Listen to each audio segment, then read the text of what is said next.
사명이라는 말을 들어보셨죠? 사명. 사명은 영어로 하면 미션입니다. 미션. 그래서 사는 이제 이렇게 시킨다 또는 준다. 그래서 명령을 이렇게 주는 것을 말합니다. 그래서 너 뭘 해라 하고 이렇게 주는 거죠. 그래서 우리가 이 세상에 태어났는데 누가 우리에게 뭔 명령을 줬을까 이런 생각을 하는 거죠. 사명. 그런 면에서 여러분 인생에 사명이 있습니까? 누군가에게 뭘 받으셨습니까? 사명? 옛날에 우리가 저는 아마 중학교 때까지인지 기억이 잘 안 나는데 국민교육헌장을 외웠는데요. 여러분들 외우셨어요? 여러분 세대도 외우셨나요? 끄떡거리는 분들은 아주 상당히 나이가 좀 드신 분들입니다. 그렇죠? 그래서 외워볼까요? 우리는 민족 중흥의 역사적 사명을 띠고 이 땅에 태어났다. 조상의 빛난 얼을 되살려 안으로 자주 뭐 등등 나오죠. 근데 첫 소절은 다 알고 계시네요. 그렇죠. 그래서 거기에 사명이 나오잖아요. 무슨 사명이에요? 민족 중흥. 그래서 우리 옛세대 어른들은 이렇게 나라, 이 민족에 잘 되는 것, 중흥을 위한 사명을 띠고 열심히 일하고 살아왔는데 우리 반주하시는 젊은 세대들은 어떤 사명을 가지고 살고 있습니까? 그런 사명을 가지고 있죠. 그래서 우리가 이 사명을 가지고 있어야 돼요. 살면서. 사명이 없는 사람들은 어떨까요? 그냥 돈 벌고 먹고 자고 또 일어나고 이거 반복되는 생활이에요. 잘 먹으면 좋고 못 먹으면 싫고 그냥 그러다 심심하면 놀러 다니고 이거예요 인생이. 그렇지 않습니까? 그러다 죽는다 그러면 두렵기도 하고 병 걸리면 더 두려워도 벌벌 떨다가 또 살아나면 좋아하고 그게 인생이라고 생각하고 있는 거죠. 미래는 잘 모르고 죽으면 어떻게 될까? 에이 죽어봐야 알지.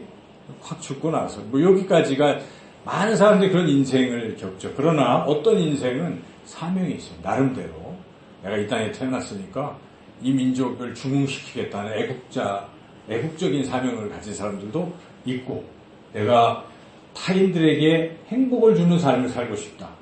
내가 여기 삶으로 인해서 누군가 행복하다면 난 그것을 인생의 성공이라고 생각하노라 하면서 타인의 행복을 위해서 살아가는 사람 등등 있죠. 또는 자기 직업적인 사명도 있을 수가 있어요. 내가 뭐 이런 직업을 가져서 이 사회를 유익하게 하고 이렇게 나름 그래도 사명감이 있는 사람들은 굉장히 열심히 삽니다. 사명을 이루기 위해서. 근데 이 사명이 없으면 어떻게 됩니까? 그렇게 인생이 무의도시 살 수가 있다는 것이죠. 여러분 교회가 사명이 없으면 어떻게 될까요? 모이는 것만 하는 거예요. 모여서 교제.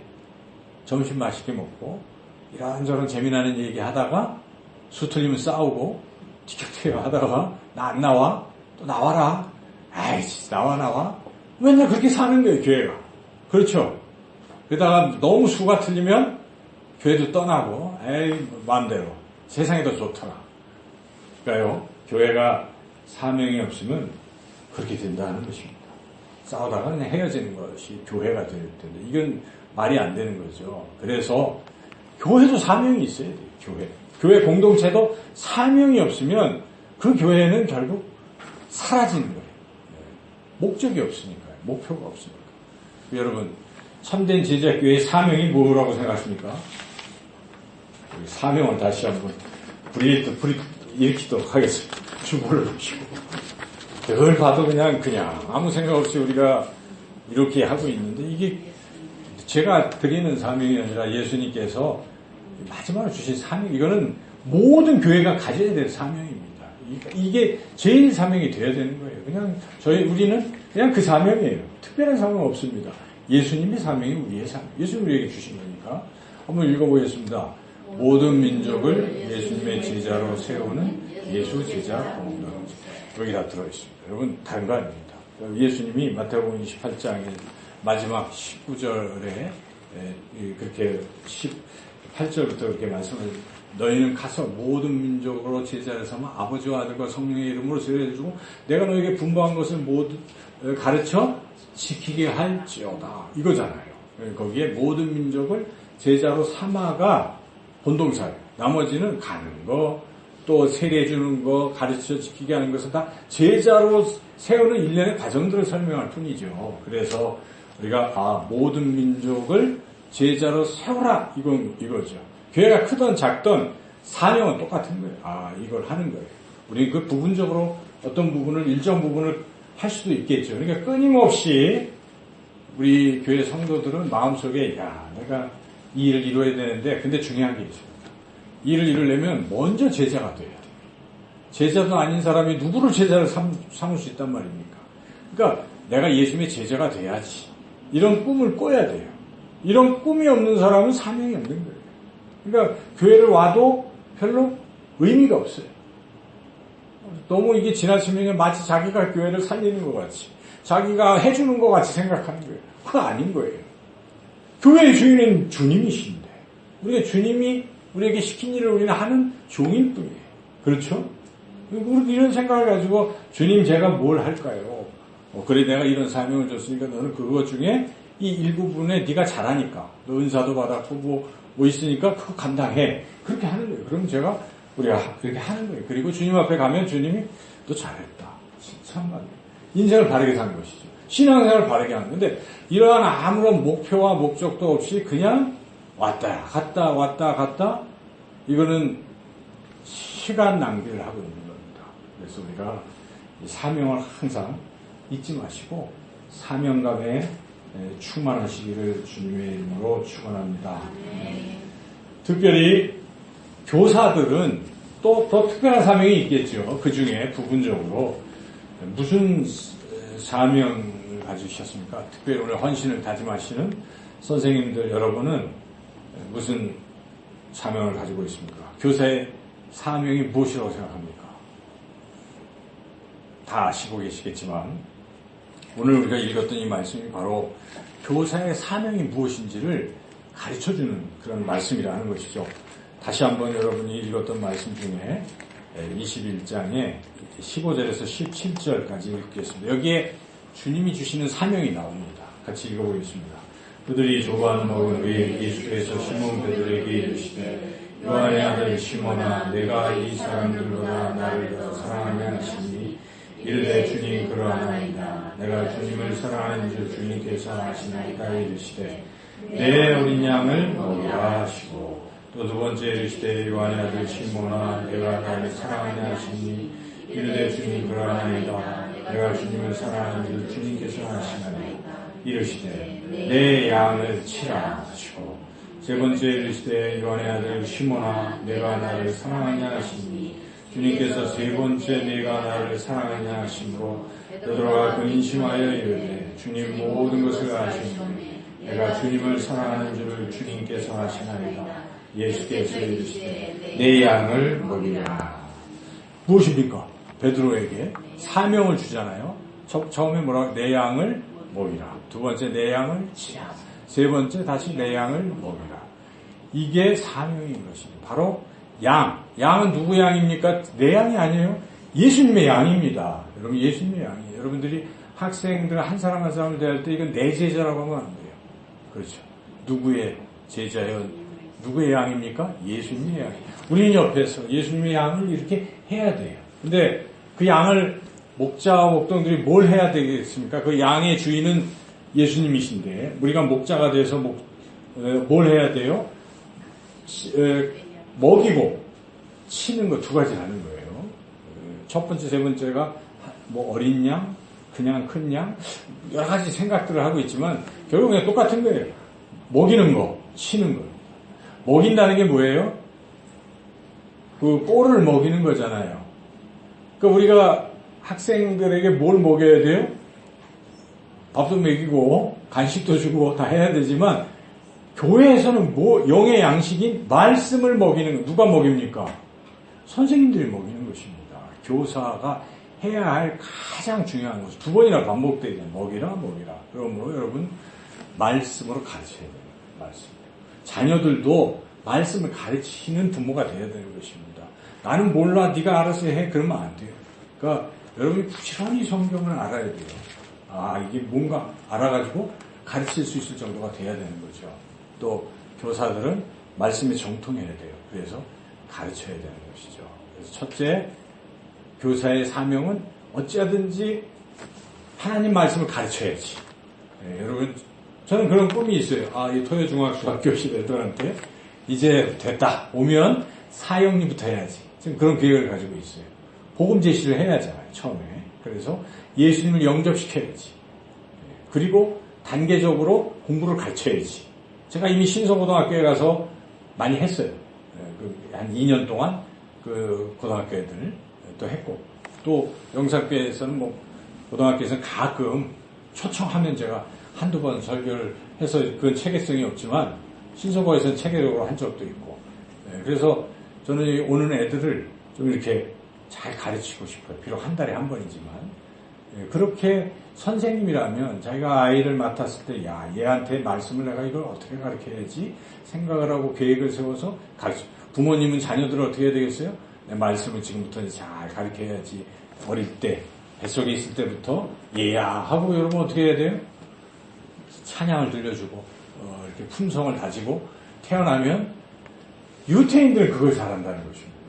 유태인들 태어날 때부터 막 외우게 시켜요. 때로는 성경을 암송, 머리가 비상해지는 거죠. 그래서 그런 교육법도 있어요. 사실 그거를 우리나라에서 도입해가지고 누가 한다고 막 하잖아요. 그거 다 유태인 방식인데 그거 다 성경에 있는 거예요, 사실. 그래서 다른 거 아니에요. 그들은 하나님을 가르치는 거예요. 하나님. 그래서 여러분들이 어릴 때부터 그렇게 자녀들의 말씀을 자꾸 가르치는 그런 교사가 또 돼야 된다. 지금도 여러분들이 가르쳐야 돼요. 그것이 사명이다 하는 것이죠. 사명감이 있는 사람만 하는 거예요. 교사가 돼도 내가 왜 교사가 됐지? 그냥 시키니까 이렇게 흘러가는 교사들은 안 돼요. 그렇죠. 근데 이거 가르쳐야 되겠다. 내가 얘 말씀으로 가르쳐 변화시켜서 이 시대에 하나님의 사람을 길러내겠다. 내가 1년 이 교회학교 교사라 그런 생각을 갖고 있는 거지. 굉장히 사명감이 충만한 거죠. 두 번째는 뭡니까? 가르치기만 하는 게 아니에요. 뭐죠? 치는 거는 돌본다는 뜻입니다. 양을 친다 하는 것은 데리고 다니면서 물도 마시고 또 이렇게 우리에다가 이렇게 또 두고 외적이 오면 막고 해서 돌보는 거, 돌보는 것도 같이 해야 됩니다. 그래서 목양이라고 하잖아요. 목사가 이거 두 가지 하는 거예요. 목사가 뭐 하는 사람들입니까? 성도님들에게 말씀을 먹이는 사람인 줄 믿습니다. 목사가 말씀을 안 먹이고 뭘 합니까? 당연하잖아요. 두 번째는 돌보는 거죠. 하나하나. 그것처럼 교사의 두 번째 사명은 내가 이렇게 돌봐주리라. 살피고 돌봐주리라. 이 두 가지가 사명이죠. 이 사명을 늘 가슴에 새기시기를 주님의 이름으로 축원합니다. 사명만 가졌다고 다 되는 게 아니에요. 이 사명을 이루기 위해서는 자세가 중요합니다. 자세. 그렇죠. 여러분 운동을 하더라도 폼이 좋아야 되잖아요.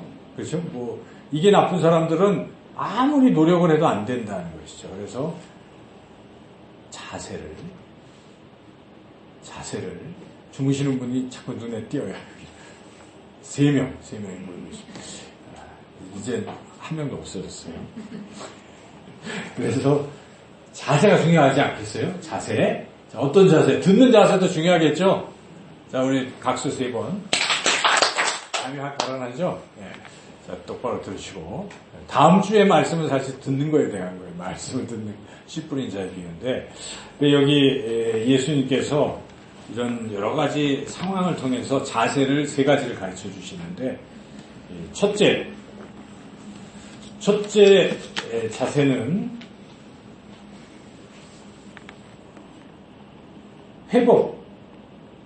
회복부터 하라는 것입니다. 자기부터 회복하라는 것입니다. 선생님 회복이 안 된 상태에서 가르치면 이게 문제가 커져요. 그렇죠? 회복이 돼야 돼요. 회복. 그래서 여기 예수님이 사명을 주시기 전에 회복을 시키잖아요. 이 내용 무엇인지 아시죠? 왜 예수님이 너 날 사랑해? 물어보셨을까요? 3번씩이나. 처음에는 이 사람들보다 나를 더 사랑하니? 권영숙 권사님? 그렇게 물어볼 때 뭐라고 대답하시겠어요? 시몬, 우리 손아식 집사님께서 즐겨 찬양 인도할 때 한 사람씩 넌 날 사랑하느냐 하면 사랑한다고 고백시키고 그러셨잖아요. 생각 안 합니까? 생각나죠? 그죠? 왜 이렇게 3번씩이나 예수님은 베드로에게 너 나 사랑해? 물어보셨을까요? 3번 뭘 했기 때문에 그래요? 네, 배신하고 부인했기 때문에 그렇다는 거예요. 닭이 울기 전에 그 여종이 너도 같은 편 아니야? 아니야. 맞아. 절대 아니야. 맞다니까? 막 저주 욕까지 하면서 그 뭐 예수님 욕하고 저주하면서 난 죽었다 깨어나도 아니야. 자기 살기 위해서 3번 예수님을 그렇게 부인했다는 거예요. 배척하고. 그러고 나서 예수님을 만난 베드로는 지금 심리 상태가 어떨까요? 그러니까 얼굴 보기도 민망하고 그랬겠죠. 조반 먹을 때 저기 쭈그리고 먹었는데 아유 웬걸 주님이 너 일로 와봐. 지금 따로 불렀단 말이죠. 그리고 너 나 사랑해? 그러니까 놀래가지고 그때 배신했지만 지금 진짜 사랑합니다. 울면서 했겠죠. 한 번도 아니고 3번씩 하는 것은 3번 그 부인을 했으니까 3번 회복시켜주는 거예요. 한마디로 말해서 이제 거리낌이 없잖아요. 고백을 했으니까. 여러분 그러면 떳떳하죠. 여러분 우리가 죄 짓고 인생을 살잖아요. 근데 교회 와가지고 처음에 주님 만나기도 그런데 예배를 드리면서 십자가 앞에 내 죄짐을 내려놓고 울고 주님이 사하시면 회복이 돼서 이제는 주님을 바라보십니까? 보죠. 보고 좋아하고 기뻐하고 찬양하고 회복이 돼서 기쁨으로 가는 거예요. 그 예배 시간은 그런 시간이에요, 사실. 우리가 이 구조적으로 보면 그게 다 돼 있어요. 잘 자기가 참여하면 돼요. 개인 기도할 때, 그죠? 혼자 하시면 되잖아요. 그 시간 같이 공동으로 했다가 그 시간에 천천히 해서 회복의 은총 속에 기쁨으로 하나님을 높이고 가는 거예요. 자, 그렇게 주님은 먼저 베드로를 회복시키신 것입니다. 그렇죠. 근데 아까 말씀드렸지만 회복이 안 된 사람이 아이들을 가르치면 어떻게 될까요? 문제가 있어요.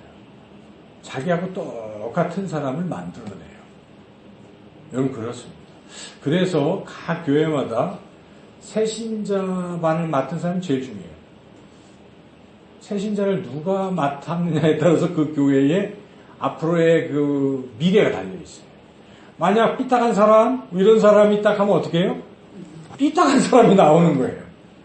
우리 구공탄이 틀이 삐딱하면 어떻게 됩니까? 불량품만 계속 찍어대는 거예요. 그거 안 하는 게 나아요. 차라리 내버려 뒀다가 제때 찍으면 되는 거죠.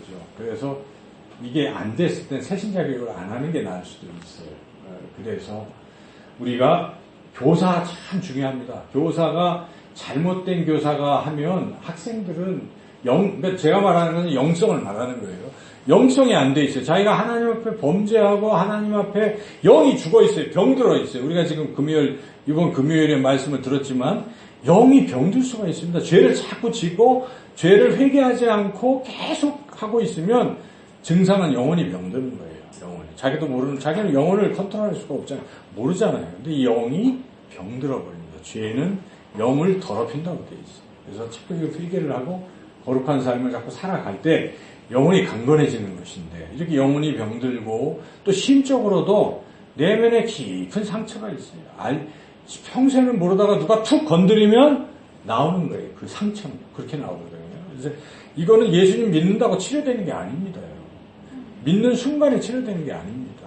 그 이후에 이것을 주님 앞에 내려놓고 하나씩 치료를 받아야 깨끗해지는 거예요. 그래야 건강해지면 그렇게 건강한 사람이 가르칠 때 배우는 사람들이 건강해지는 것이죠.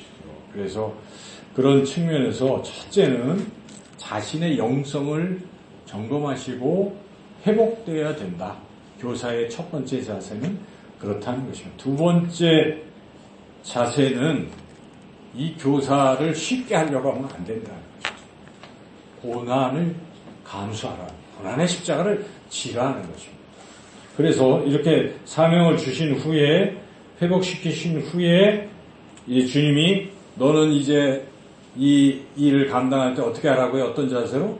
십자가 지고 해라 말씀하시는 거예요. 그게 18절을 한번 18절, 19절 설명까지 되어 있는 19절까지 읽어보겠습니다.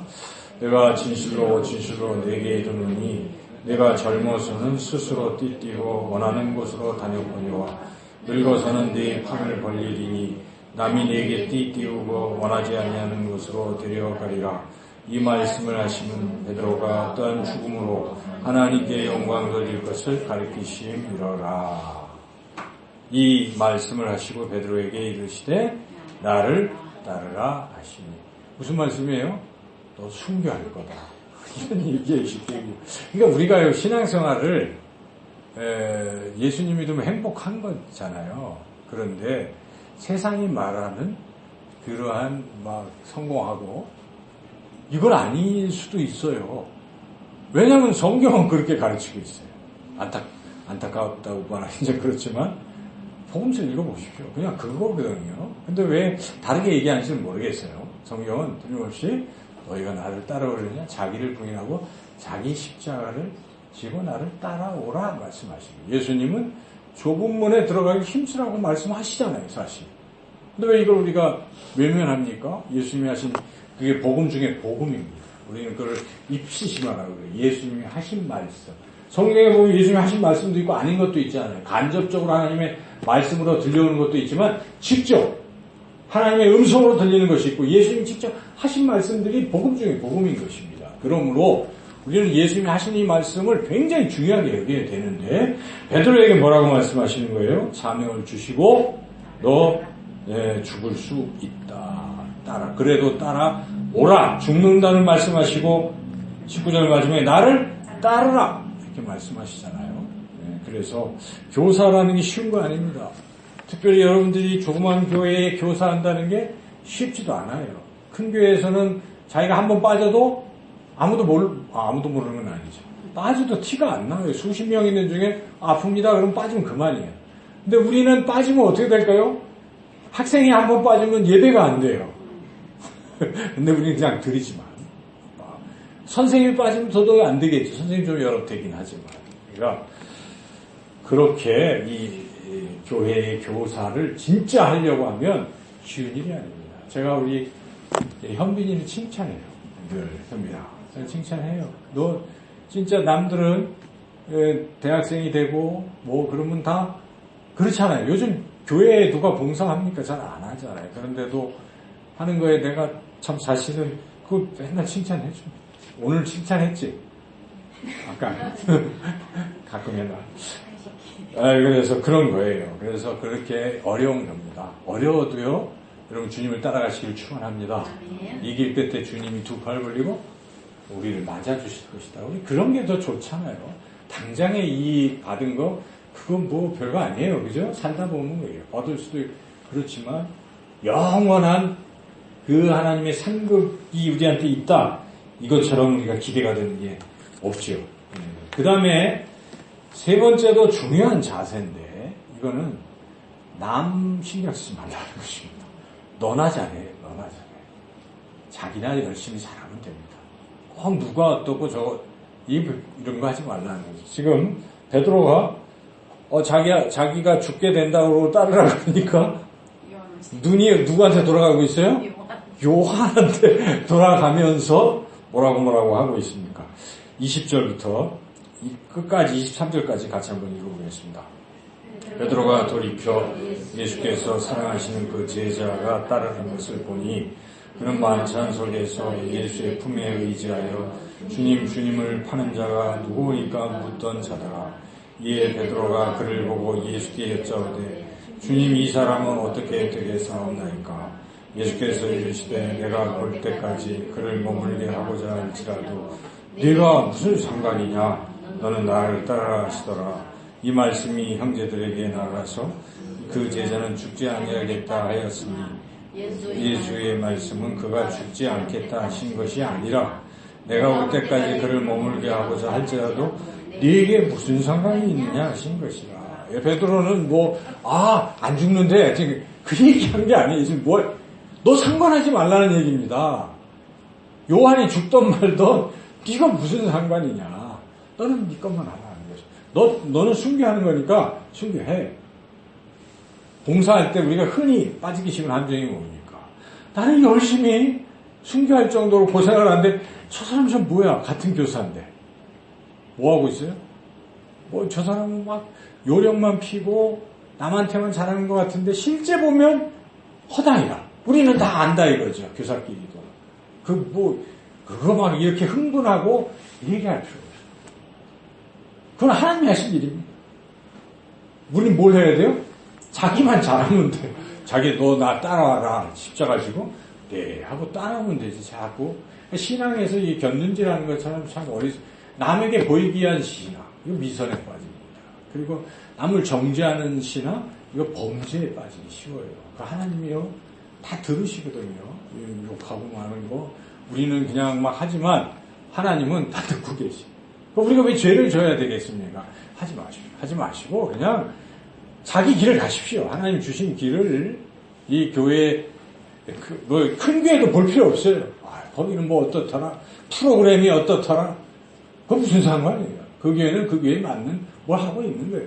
우리 교회는 우리에게 하나님 주신 걸로 하는 거예요. 그러니까 우리 교회가 하나님이 주신 걸 우리는 최선을 다하고 내게 주신 사명만 감당하고 가리라. 이게 끝에 주님 만나리라. 여러분 그렇게 가면 돼요. 그리고 교회가 큰 거 좋을 수도 있고 나쁠 수도 있는 것이지요. 그죠? 교회가 건강하면 됩니다. 크든 작든 이 교회는 건강한 교회다. 건강한 교회다. 한 사람이 아프면 다 아파하는 건강한 교회다. 그러면 주님이 기뻐하시는 교회 공동체입니다. 여러분 그것을 꿈꾸세요. 물론 우리는 기도하면서 많은 영혼을 구원해야 되니 많은 열매로 영광을 돌려야 하기 때문에 우리가 한 영혼이라도 더 주님께 인도하려고 하는 이런 갈망은 있어야 되는 거예요. 그것도 없으면 그것도 잘못된 것이고 그게 교회의 사이즈 문제가 아니라 영혼을 구원하는 측면에서 여러분 그런 마음으로 그렇게 열심히 애쓰고 최선을 다해서 나가야 된다는 것이 오늘 우리 특별히 헌신을 다짐하시는 교사분들께서는 사명을 잊지 마십시오. 가르치고 돌보는 사명을 잊지 마시고 이 일을 감당하면서 우선 자기 자신의 영성을 점검하시고 병들어 있다면 치료받으십시오. 그리고 우리 아이들 이제 가르칠 때에 이게 힘든 일이기 때문에 내가 주님 가신 길 따라서 고난의 십자가를 지고 가리라. 묵묵히 가시기 바랍니다. 옆에 거 자꾸 보시고 비교하고 저 교사들은 저렇게 한 달에 또 두 달에 한 번씩 회식도 하고 어디 교사 1년 봉사하면 또 제주도 여행도 시켜주고 그렇다 들어보니까 그런다는데 우리는 이게 뭐냐 욕만 먹고 야단만 맞고 그래서 그냥 가는 거예요. 그죠? 주님이 주신 길. 다른 거 이제 교사뿐만 아니라 여기 여러분들은 근데 참 잘하시는 분들이에요. 참 훌륭하신 분들이고 하나님 참 기뻐하시는 여러분들 그 가던 길을 계속 갈 수 있는 저와 여러분이 되시기를 주님의 이름으로 축원합니다.